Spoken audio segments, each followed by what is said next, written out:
Assalamualaikum warahmatullahi wabarakatuh. Bertemu lagi di channel ini. Pernah nggak handphone kalian terasa lemot, baterainya cepat habis, sinyal sering hilang, NFC tidak berfungsi, atau sidik jari tiba-tiba susah dipakai? Banyak sekali orang yang langsung mengira handphonenya rusak. Padahal sebelum membawanya ke Samsung Service Center, kita bisa mengecek sendiri hampir semua komponen handphone hanya menggunakan aplikasi Samsung Member. Di video ini saya akan menunjukkan cara melakukan diagnosa lengkap pada handphone Samsung mulai dari layar, baterai, kamera, sensor, dan fungsi-fungsi lainnya. Jadi pastikan kalian menonton video ini sampai akhir, karena siapa tahu masalah pada handphone kalian bisa diketahui hanya dalam beberapa menit saja.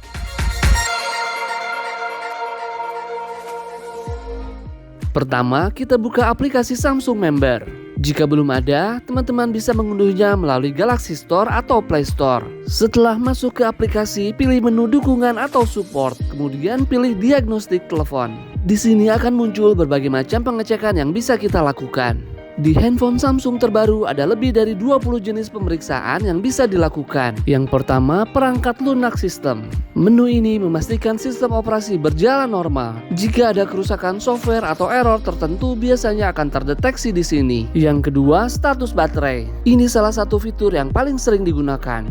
Di sini kita bisa melihat apakah kondisi baterai kita masih normal atau sudah mengalami penurunan performa. Yang ketiga, NFC atau Near Field Communication. Yang keempat, pengecekan SIM card. Menu ini mengecek apakah kartu SIM masih terbaca dengan normal. Kalau sering muncul tidak ada layanan, kalian bisa mencoba pengecekan ini terlebih dahulu. Yang kelima, jaringan seluler. Digunakan untuk memastikan koneksi jaringan masih normal. Yang keenam, pengecekan sensor. Samsung akan menguji beberapa sensor penting seperti sensor cahaya, sensor jarak, akselerometer, giroskop. Semua sensor ini sangat penting untuk penggunaan sehari-hari. Yang ketujuh, pengecekan kamera. Menu ini akan melakukan pengetesan untuk kamera depan dan belakang. Jika tesnya berhasil, berarti tidak ada masalah pada kamera. Selanjutnya, Samsung akan meminta kita untuk menyentuh layar, memutar suara, dan menyambungkan pengisi daya atau headphone. Yang kedelapan, pengecekan akurasi lokasi atau GPS. Fitur ini mengecek apakah GPS mampu menemukan lokasi dengan akurat. Sangat penting untuk pengguna Google Maps atau aplikasi transportasi online. Yang ke-10, pengetesan Bluetooth. Untuk menguji apakah Bluetooth masih dapat digunakan untuk menghubungkan perangkat lain seperti Galaxy Buds, smartwatch, ataupun speaker.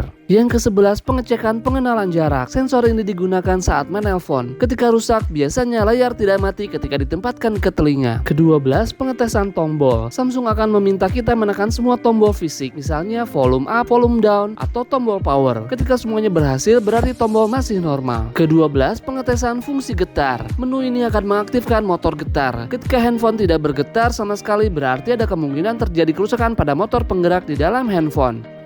Selanjutnya, pengetesan speaker. Samsung akan memutar suara, pastikan suara terdengar jelas tanpa pecah. Pengetesan yang ke-15 yaitu mikrofon. Di sini kita diminta untuk merekam suara. Tes 1 2 3, tes.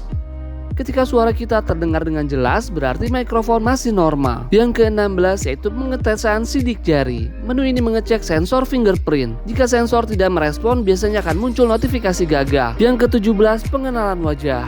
Untuk handphone yang mendukung face recognition, Samsung akan menguji apakah kamera depan masih mampu mengenali wajah. Ke-18 yaitu pengetesan layar sentuh.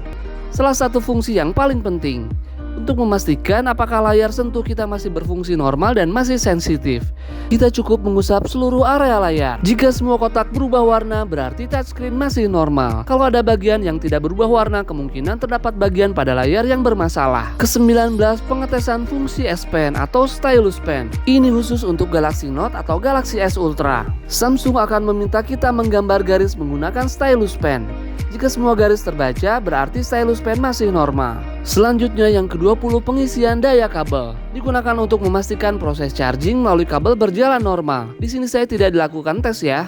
Pengetesan yang ke-21 yaitu pengisian daya near cable untuk handphone yang mendukung wireless charging. Pengetesan yang ke-22 yaitu headphone kabel. Digunakan untuk mengecek apakah port audio atau adaptor Type-C masih bekerja dengan baik. Jika kita tidak ingin mengecek satu persatu, cukup tekan tombol tes semua. Samsung akan melakukan pemeriksaan secara berurutan. Ini jauh lebih praktis dan hanya membutuhkan waktu beberapa menit saja. Jika salah satu komponen muncul status gagal atau tidak lolos pengujian, Jangan langsung panik, coba ulangi pengecekan sekali lagi. Jika hasilnya tetap sama, kemungkinan memang ada masalah pada hardware atau software, sehingga sebaiknya dilakukan pemeriksaan lebih lanjut di Samsung Service Center. Menurut saya, fitur diagnostik di Samsung Member ini sangat bermanfaat. Selain gratis, prosesnya juga cepat dan bisa membantu mengetahui kondisi handphone tanpa harus membongkar perangkat. Nah, itulah cara melakukan diagnosa lengkap handphone Samsung menggunakan aplikasi Samsung Member. Jika teman-teman punya pertanyaan atau pernah menemukan hasil diagnosa yang gagal, silahkan share di kolom komentar. Sampai di sini dulu untuk video kali ini. Sampai bertemu lagi di video selanjutnya. Wassalamualaikum warahmatullahi wabarakatuh.